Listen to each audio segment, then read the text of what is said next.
उत्तर प्रदेश वाणिज्य कर अधिकारी सेवा संघ एवं उत्तर प्रदेश वाणिज्य कर अधिकारी संघ का संयुक्त अधिवेशन आज उत्तर प्रदेश वाणिज्य कर संघ के दोनों संघों का इलेक्शन था। सबसे पहले तो जो हमारे पेरेंट संघ सेवा संघ के अध्यक्ष और महासचिव हैं उनको बधाई। उसके साथ ही हम सभी यहाँ के सदस्यों को और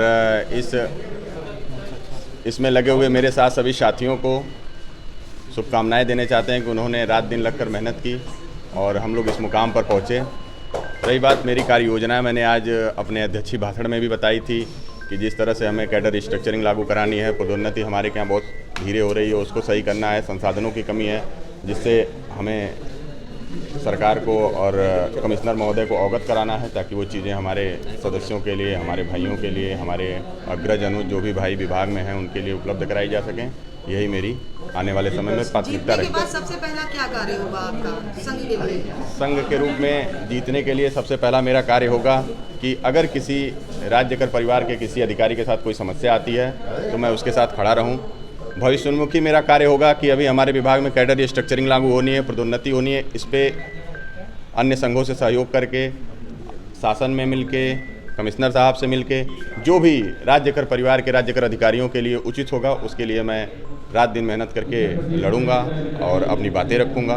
आज आप पहली बार अध्यक्ष का चुनाव लड़े हैं और जीते, आपको कैसा लग रहा है? जाहिर सी बात है, कोई पहली बार चुनाव लड़ा और विजय प्राप्त होती तो उसे अच्छा ही लगता है, लेकिन ये मेरी अकेले की विजय नहीं है, ये उन सदस्यों की विजय है, उन साथियों की विजय है, उन अग्रजों की विजय है जिन्होंने मुझे मार्गदर्शन किया, उन भाइयों की विजय है जिनके दम पे मैं यहाँ तक पहुँचा। नहीं तो मैं तो एक बहुत साधारण सा आदमी था और मुझे बहुत विभाग में 10% लोग ही जानते थे। हालांकि जो लोग जानते थे वो मुझसे परिचित थे, लेकिन ये था कि सब लोगों ने बहुत सहयोग किया, उच्च अधिकारियों ने मार्गदर्शन दिए, साथियों ने सहयोग किया, अग्रज और अनुज अधिकारियों ने सहयोग किया, कदम से कदम मिलाकर मेरे साथ गाजीपुर से लेकर गाजियाबाद तक प्रचार किया। ये सब चीज़ें मायने रखती हैं। जीत हार तो खैर सब लोग कैडर के लिए हैं, सर्वप्रथम हमारे कैडर का हित होना चाहिए, उसमें हम सब भाई मिलके और मेरे साथ के जो भी रूपाली श्रीवास्तव हैं, रूपाली श्रीवास्तव ये महासचिव पद की विनर कैंडिडेट हैं, इनके साथ मिलके और कार्यकारिणी के सभी सदस्यों के साथ मिलके आगे हम लोग भविष्य के लिए काम करें। वास्तव है मैं महासचिव पद की प्रत्याशी के रूप में खड़ी हुई, पहली बार खड़ी हुई और मुझे लगता है पूरे विभाग में मैं शायद सबसे कम उम्र की अधिकारी होंगी, परंतु इसके बावजूद मेरे पूरे कैडर, सारे अग्रजों ने मुझ पे अपना विश्वास दिखाया और पहली संघ की पहली महिला महासचिव बनने का मुझे गौरव प्राप्त हुआ। मैं इसके लिए सभी की आभारी हूँ और मैं ये हमेशा ध्यान रखूँगी कि जो सभी लोग चाहते हैं कार्यकारिणी में वो मुद्दे उठाए जाएँ और जो चुने हुए अध्यक्ष हैं उनके साथ मिल करके मैं सबके भलाई के लिए, पूरे कैडर के हित के लिए हमेशा काम करूँगी। मैम, मैं जब से पढ़ाई शुरू की मेरे घर में कभी इस चीज़ का भेदभाव नहीं रहा कि मैं महिला हूँ या पुरुष हूँ और अभी तक मैं वैसे ही काम करती आई हूँ और आगे भी वैसे ही काम करती रहूँगी। और अच्छी बात यह है कि मुझे विभाग में कभी इस चीज़ को महसूस नहीं कराया गया कि मैं महिला हूँ। मुझे सारे संघ में सबसे प्रथम कार्य क्या रहेगा आपका? मैम, मेरा ये मानना है कि संघ में जो सबसे पहली चीज़ हम लोग जिस पे ध्यान देना चाहेंगे वो दो मुद्दे होंगे। एक, लोगों को इंफ्रास्ट्रक्चर जो जहाँ जहाँ कमी है उस पर फोकस हमारा रहेगा। दूसरा, अगर कैडर रिस्ट्रक्चरिंग पे बात होती है तो उसमें सीटीओ के हितों का किसी भी तरीके से नुकसान ना हो, उसका ध्यान रखा जाए। मेरी प्राथमिकता ये है कि हम शासन और विभाग के बीच एक ब्रिज का काम करें ताकि हम जो बेस्ट प्रैक्टिस हैं विभाग की वो हम आगे ले जाएं और हम शासन के जो लक्ष्य हैं उनको हम पूरा कर पाएँ और हम अपने जो सदस्यों की समस्याएं हैं उनको हम शासन के फोरम में रखें ताकि हम एक बेहतर वातावरण बना पाएँ, एक बेहतर विभाग बना पाएँ और हम ये उम्मीद करते हैं कि हम इस कार्य में सफल रहेंगे।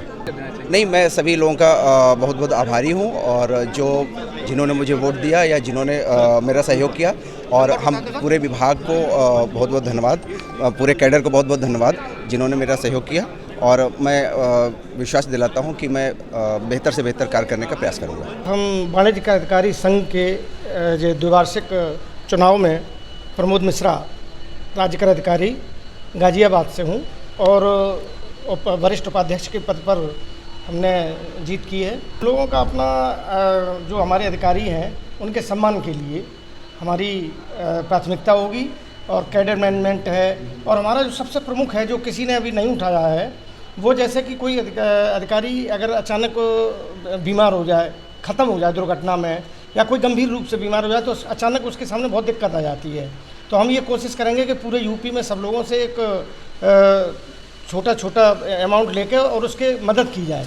सर जैसे कि पहली बार आप चुनाव जीते हैं जी, तो ये हम पहली बार नहीं, हम पहले भी हमेशा अध्यक्ष मान रहे हैं हम। अच्छा, तो ये आपको लेकिन लगता है अधिकारी यूपी लेवल पे हमने पहला चुनाव जीता। हाँ, वही यूपी लेवल पे हमने पहला चुनाव जीता। तो आपको जी, नहीं लगता है कि ये आपके लिए चुनौती भरा होगा? चुनौती भरा हमें नहीं लगता है। हमें अपने सब साथियों के सहयोग से और सबके उससे हम काम करेंगे। चुनौतियाँ तो हर काम में होती हैं, चुनौतियाँ हर काम में होती हैं, लेकिन अगर आप पॉजिटिव सब सोचेंगे तो वो सब निकल जाता है। कर्मचारियों और अधिकारियों को क्या संदेश देना चाहेंगे? हमारे सभी साथियों ने पूरी ताकत से साथ दिया और मैं उन्हें संदेश देना चाहता हूँ कि मेरा जितना प्रयास रहेगा उतना उनके हित के लिए मैं लड़ूंगा। प्रमोद कुमार मिश्रा, वरिष्ठ उपाध्यक्ष के पद पर, प्रांतीय वरिष्ठ उपाध्यक्ष के पद पर हम विजय प्राप्त किए। प्रमोद कुमार मिश्रा, वरिष्ठ प्रांतीय उपाध्यक्ष के पद पर हमारी जीत हुई है। मैं विजय कुमार, पूर्व महासचिव, वर्तमान में डिप्टी कमिश्नर जीएसटी में कार्यरत हूँ।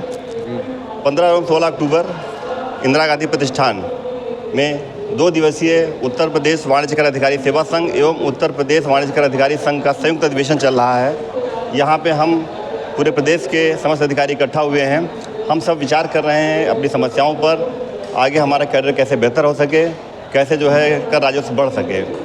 हमारे सामने हमने पाया कि कैडर रजिस्ट्रेशन की समस्या मुख्य रूप से पेंडिंग है। जीएसटी लागू हुए 7 वर्ष हो चुके हैं और अभी तक कैडर पुनर्गठन नहीं हुआ है। तो हमारे अधिकारियों की मांग है, सारे सदस्यों की मांग है कि कैडर पुनर्गठन जल्द से जल्द हो सके, जिससे समस्त अधिकारियों को लाभ मिल सके एवं उनके कार्य और उसकी कार्य एवं उनकी कार्य क्षमता बढ़ सके जो है। मैं अनुपम सरोज सिंह अभी तक वर्तमान कार्यकारिणी में भी उपाध्यक्ष पद पर ही थी और फिर से मुझे बेहद खुशी है कि मेरे संघ ने मुझे दोबारा इस पद पर चुना है। और मेरी प्राथमिकताएं इस बार महिलाओं की जो भी समस्याएं जैसे क्रैश या पिंक टॉयलेट्स और आवासीय संबंधी दिक्कतें, ट्रांसफर पॉलिसी में जो रूल्स फॉलो नहीं हो रहे हैं कपल पॉलिसी के, उन पर काम करना होगा। मुझे लगता है महिलाओं की बहुत सी समस्याएं थी जिस पर हमें और काम करने की ज़रूरत थी और मेरे ख्याल से अब जो माहौल है, माहौल काफ़ी बदल रहा है और बहुत बेहतर हो रहा है। मिशन शक्ति यूपी के अंदर भी बहुत सरकार काम कर रही है और जो माहौल है वो महिलाओं के लिए काफ़ी कंड्यूसिव है। तो ऐसे माहौल में हम जब काम करेंगे तो मुझे लगता है रिजल्ट्स मिलेंगे। इस बात पर मैं उनको यही संदेश देना चाहूँगी। मैं आपको बताना चाहती हूँ कि मैं अनुपमा राग नाम से बॉलीवुड सिंगर और कंपोज़र भी हूँ और मैंने संगठन के लिए गीत भी बनाया है और जो कि मैंने अपने संगठन को समर्पित किया है, जिसका नाम है संगठन है हम। तो बस 2 लाइन उसकी आपको गा के सुना देती हूँ। चुनौतियाँ हैं मुद्दे कई, हित सबके जुड़े हैं साथी कई, फिर भी हम सब एक ताकत रहे, कर्तव्यों से भी कभी ना डिगे। संगठन है हम संगठित है, आओ मिलकर साथ चले अब